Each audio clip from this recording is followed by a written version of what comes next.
Manali trip sorted. Manali और इसमें कैसे होगा कैसे होगा कैसे होगा? SIP से होगा। इनके रोड ट्रिप का प्लान पता नहीं कैसे होगा, लेकिन आपके गोल्स जैसे घर, एजुकेशन या गाड़ी और वेकेशन SIP से सब होगा। Mutual fund investments are subject to market risks. Read all scheme related documents carefully.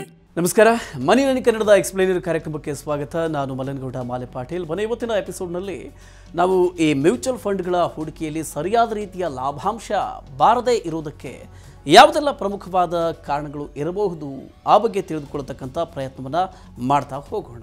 ನೋಡಿ, ರಜತ್ ಅವರು ಕಳೆದ 3 ವರ್ಷಗಳಿಂದ SIP ಮೂಲಕ ಮ್ಯೂಚುವಲ್ ಫಂಡ್ಗಳಲ್ಲಿ ಹೂಡಿಕೆಯನ್ನು ಮಾಡ್ತಿದ್ದಾರೆ. ಆದರೆ ರಿಟರ್ನ್ಸ್ ಅಷ್ಟೇನು ಉತ್ತಮವಾಗಿ ಬರ್ತಾ ಇಲ್ಲ. ಎಲ್ಲಿ ಏನು ತಪ್ಪಾಗ್ತಾ ಇದೆ ಅನ್ನೋದು ಅವರಿಗೆ ಗೊತ್ತಾಗ್ತಿಲ್ಲ. ರಜತ್ ಅವ್ರ ತರಹನೇ ಅನೇಕರು SIP ಮೂಲಕ ಹೂಡಿಕೆಯನ್ನು ಮಾಡ್ತಾರೆ. ಆದರೆ ಒಳ್ಳೆಯ ಗಳಿಕೆ ಸಿಗದೇ ಇರೋ ತರಹ ಅಥವಾ ಅವರ ಗುರಿ ಸಾಧನೆಗೆ ತಕ್ಕ ರಿಟರ್ನ್ ಸಿಗದೇ ಇರೋ ತಪ್ಪನ್ನು ಮಾಡ್ತಾ ಇದ್ದಾರೆ. ಹಾಗಾದರೆ ಮ್ಯೂಚುವಲ್ ಫಂಡ್ ಹೂಡಿಕೆಗಳಲ್ಲಿ ಹೂಡಿಕೆದಾರರು ಸಾಮಾನ್ಯವಾಗಿ ಮಾಡುವ ತಪ್ಪುಗಳು ಯಾವುದು? ಆ ತಪ್ಪು ಮಾಡದೇ ಇರೋ ಹಾಗೆ ಜಾಗೃತಿಯನ್ನು ವಹಿಸೋದಾದರೂ ಹೇಗೆ? ಇವೆಲ್ಲವನ್ನು ನಾವೀಗ ನೋಡ್ತಾ ಹೋಗೋಣ. ನಂಬರ್ 1, SIP ಹೂಡಿಕೆಯ ತಡ ಆರಂಭ. ನೋಡಿ, ನೀವು SIP ಹೂಡಿಕೆಗಳನ್ನು ಬೇಗ ಆರಂಭಿಸಿದಷ್ಟು ಅದರ ಬೆಳವಣಿಗೆಗೆ ಸಮಯ ಸಿಗುತ್ತೆ. ಇದಕ್ಕೆ ಕಾಂಪೌಂಡಿಂಗ್ ಕಾರಣ. ಅಂದರೆ ನಿಮ್ಮ ಗಳಿಕೆಗಳು ಮತ್ತೆ ಹೂಡಿಕೆ ಆಗ್ತದೆ, ಅದಕ್ಕೆ ಸೇರಿ ನಿಮಗೆ ಬಡ್ಡಿ ಸಿಗ್ತಾ ಇದೆ.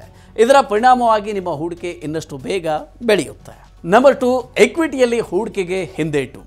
ಎಕ್ವಿಟಿ ಮ್ಯೂಚುವಲ್ ಫಂಡ್ಗಳು ಡೆಟ್ ಮ್ಯೂಚುವಲ್ ಫಂಡ್ಗಳಿಗಿಂತ ಹೆಚ್ಚು ರಿಸ್ಕಿ, ಆದರೆ ಹೆಚ್ಚಿನ ರಿಟರ್ನ್ಸ್ ಕೊಡುವ ಸಾಮರ್ಥ್ಯವನ್ನು ಹೊಂದಿವೆ. ನೀವು ದೀರ್ಘಾವಧಿಯಲ್ಲಿ ಹೂಡಿಕೆಯನ್ನು ಮಾಡೋದಾದರೆ ನಿಮ್ಮ ಹಣಕಾಸು ಗುರಿಗಳ ಸಾಧನೆಗೆ ಸ್ವಲ್ಪ ರಿಸ್ಕ್ ತಗೊಳ್ಳೋದಕ್ಕೆ ನೀವು ಸಿದ್ಧರಾಗಿರಬೇಕು. ಆದಾಗ್ಯೂ ಕೂಡ ನೀವು ಎಕ್ವಿಟಿ ಫಂಡ್ಗಳಲ್ಲಿ ಹೂಡಿಕೆಯನ್ನು ಡೈವರ್ಸಿಫೈ ಮಾಡಿದರೆ ದೀರ್ಘಾವಧಿಯಲ್ಲಿ ಉನ್ನತ ಗುಣಮಟ್ಟದ ಸುರಕ್ಷತೆಯನ್ನು ಖಾತರಿಪಡಿಸಿಕೊಳ್ಳುವ ಜೊತೆಗೆ ನಿಮ್ಮ ಸಂಪತ್ತು ವೃದ್ಧಿಸಿಕೊಳ್ಳಬಹುದು.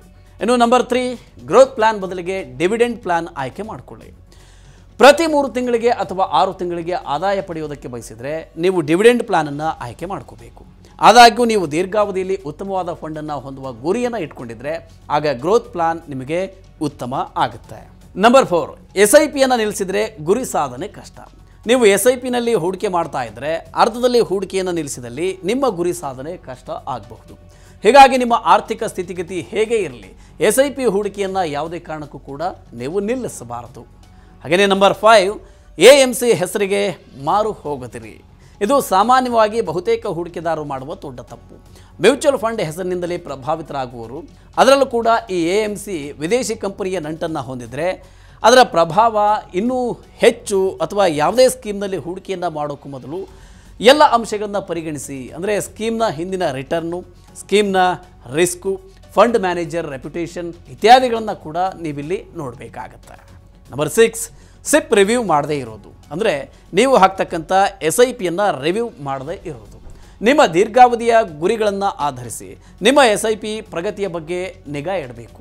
ಅದು ನಿಮ್ಮ ಗುರಿಗೆ ತಕ್ಕ ಹಾಗೆ ಹಾದಿಯಲ್ಲಿ ಸಾಗ್ತಾ ಇದೆಯಾ ಅನ್ನೋದನ್ನು ಖಾತ್ರಿಪಡಿಸಿಕೊಳ್ಬೇಕು. SIP ಹೂಡಿಕೆಗಳಿಗೆ ಸಂಬಂಧಿಸಿದ ಹಾಗೆ ನಿಯಂತ್ರಕಾತ್ಮಕವಾಗಿ ಬದಲಾವಣೆಗಳು ಏನಾದರೂ ಇದೆಯಾ ಅನ್ನೋದನ್ನು ತಿಳಿದುಕೊಳ್ಳಿ. ಅಂದರೆ ಆಡಳಿತ ಮಂಡಳಿಯಲ್ಲಿ ಆಗಾಗ್ಗೆ ಬದಲಾವಣೆಯ ನೀತಿ ನಿರೂಪಣೆಗಳಲ್ಲಿ ಬದಲಾವಣೆ ಮೊದಲಾದವುಗಳ ಬಗ್ಗೆ ನೀವು ಗಮನವನ್ನು ಹರಿಸಬೇಕು. ಫಂಡ್ ಪರ್ಫಾರ್ಮೆನ್ಸು ನಿಮ್ಮ ನಿರೀಕ್ಷೆಗೆ ತಕ್ಕ ಹಾಗೆ ಇಲ್ಲದೇ ಇದ್ದರೆ ಅದರಿಂದ ಹೊರಗೆ ಬರೋದು ಉತ್ತಮ. ನಂಬರ್ 7, ಸಮಯ ಪಾಲನೆ ಇಲ್ಲದೆ ಇದ್ದಲ್ಲಿ. ನೋಡಿ, ಕೇವಲ 2-3 ವರ್ಷಗಳಲ್ಲಿ ತಮ್ಮ SIP ಪರ್ಫಾರ್ಮೆನ್ಸ್ ಮೌಲ್ಯಮಾಪನ ಮಾಡಿ ಜನರು ಅದರಿಂದ ಸಾಮಾನ್ಯವಾಗಿ ಹೊರಗಡೆ ಬರ್ತಾರೆ. ಆದರೆ ಇದು ವಾಸ್ತವದ ಚಿತ್ರಣವನ್ನು ಕೊಡೋದಿಲ್ಲ. ಫಂಡ್ ಪರ್ಫಾರ್ಮೆನ್ಸ್ ಚೆನ್ನಾಗಿದ್ದರೆ SIP ಹೂಡಿಕೆ 10ರಿಂದ 12 ವರ್ಷಗಳವರೆಗೆ ಇರಬೇಕು. ಆಗ ನಿಮ್ಮ SIP ಹೂಡಿಕೆ ಎಲ್ಲ ಬಗೆಯ ಮಾರುಕಟ್ಟೆಯ ಋತುಗಳಲ್ಲೂ ಕೂಡ ನಿಲ್ಲಬಲ್ಲದು. ಇಂತಹ ದೀರ್ಘಾವಧಿಯಲ್ಲಿ ಮಾರುಕಟ್ಟೆಯ ಏರಿಳಿತಗಳನ್ನು ನಿಭಾಯಿಸಿ ನಿಮ್ಮ ಸಂಪತ್ತು ವೃದ್ಧಿಯಾಗಬಹುದಾಗಿರುವುದೇ ಇದರ ಲಾಭ ಆಗುತ್ತೆ. ಇಂತಹ ದೀರ್ಘಾವಧಿಯಲ್ಲಿ ಮಾರುಕಟ್ಟೆಯ ಏರಿಳಿತಗಳನ್ನು ನಿಭಾಯಿಸಿ ನಿಮ್ಮ ಸಂಪತ್ತು ವೃದ್ಧಿಯಾಗಬಹುದಾಗಿರುವುದೇ ಇದರ ಲಾಭ ಆಗಿದೆ. ನಂಬರ್ 8, ನಿಮ್ಮ SIP ಸಂಬಂಧ ಯಾವುದೇ ನಿರ್ದಿಷ್ಟ ಗುರಿ ಅಥವಾ ಉದ್ದೇಶ ಹೊಂದಿಲ್ಲದೆ ಇರದೇ ಇರೋದು. ನೋಡಿ, ನಿಮ್ಮ SIPಗೆ ನಿರ್ದಿಷ್ಟವಾದ ಗುರಿ ಅಥವಾ ಉದ್ದೇಶ ಇರಬೇಕಾಗುತ್ತೆ. ಅಂದರೆ ನಿವೃತ್ತಿ, ಮಕ್ಕಳ ಉನ್ನತ ವಿದ್ಯಾಭ್ಯಾಸ, ವಿವಾಹ ಅಥವಾ ವಿದೇಶಿ ವಿದ್ಯಾಭ್ಯಾಸ, ಹೀಗೆ ಯಾವುದಾದರೂ ಒಂದು ಗುರಿ ಇರಬೇಕು. ಆಗ ಮಾತ್ರ ನೀವು ಎಷ್ಟು ಅವಧಿಗೆ ಹೂಡಿಕೆ ಮಾಡಬೇಕು ಎಂಬ ಅಂದಾಜು ನಿಮಗೆ ಸಿಗುತ್ತೆ. ಹೀಗೆ ಮಧುಬನ್ ಫಿನ್ವೆಸ್ಟ್ ಸಂಸ್ಥಾಪಕ ದೀಪಕ್ ಗಗ್ರಾಣಿಯವರು ಹಾಗೆ ಸುಮ್ಮನೆ SIP ಶುರು ಮಾಡಬಾರ್ದು ಅಂತ ಹೇಳ್ತಾರೆ. ನಿಮ್ಮ ಪೋರ್ಟ್ಫೋಲಿಯೋದ ಪ್ರತಿ ಹೂಡಿಕೆಯ ಪಾತ್ರವನ್ನು ಸರಿಯಾಗಿ ತಿಳಿಸುವ ಪ್ಲಾನ್ ಅನ್ನು ರೂಪಿಸಿಕೊಳ್ಳಿ. ನಿಮ್ಮ ಆದಾಯ ಹೆಚ್ಚಾಗ್ತಾ ಇದ್ದ ಹಾಗೆ ಟಾಪ್ ಅಪ್ ಅನ್ನು ಬಳಸಿಕೊಳ್ಳಿ. ಒಳ್ಳೆಯ ಪ್ಲಾನ್ ಸಹಿತ SIP ಹೂಡಿಕೆ ಮಾಡಿದಲ್ಲಿ ನಿಮ್ಮ ಹಣಕಾಸು ಗುರಿಗಳ ಸಾಧನೆ ಸಾಧ್ಯ ಆಗಲಿದೆ. SIP ಅಂದರೆ ಹೂಡಿಕೆಯನ್ನು ದೀರ್ಘಾವಧಿಗೆ ಹೊಂದುತ್ತಾ ಸಮಯವನ್ನು ಆನಂದದಿಂದ ಕಳೆಯಬಹುದು. ಸ್ಟಾಕ್ ಮಾರ್ಕೆಟ್ ಪ್ರೆಡಿಕ್ಟ್ ಮಾಡಿ ಹೂಡಿಕೆಗಳು ಜಡ ಆಗಿರುವುದಕ್ಕೆ ಬಿಡಬಾರದು ಅನ್ನೋದು ರಜತ್ ಅವರಂತಹ ಹೂಡಿಕೆದಾರರಿಗೆ ಪಾಠ. ನಿಮ್ಮ ಹೂಡಿಕೆಯಲ್ಲಿ ಶಿಸ್ತು ಕಾಪಾಡಿಕೊಂಡಲ್ಲಿ ನಿಮ್ಮ SIPನ ಲಾಭವನ್ನು ನೀವು ಪಡ್ಕೋಬಹುದು. ಈ ರೀತಿಯ ಇನ್ನಷ್ಟು ಮಾಹಿತಿ ಮತ್ತು ಪರ್ಸನಲ್ ಫಿನಾನ್ಸ್ ವಿಚಾರಗಳಿಗೆ ಡೌನ್ಲೋಡ್ ಮಾಡಿ ಮನಿ9 ಕನ್ನಡ ಆ್ಯಪ್ ಹಾಗೂ ಯೂಟ್ಯೂಬ್ನಲ್ಲಿಯೂ ಸಬ್ಸ್ಕ್ರೈಬ್ ಆಗಿ, ಲೈಕ್ ಮಾಡಿ, ಶೇರ್ ಮಾಡಿ. Thank you.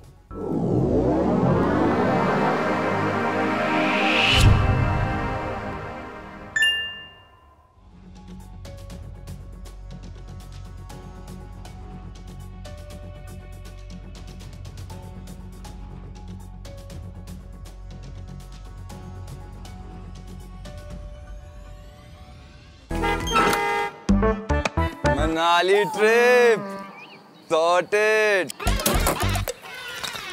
मनाली और इसमें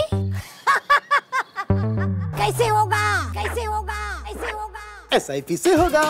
इनके रोड ट्रिप का प्लान पता नहीं कैसे होगा, लेकिन आपके गोल्स जैसे घर, एजुकेशन या गाड़ी और वेकेशन SIP से सब होगा.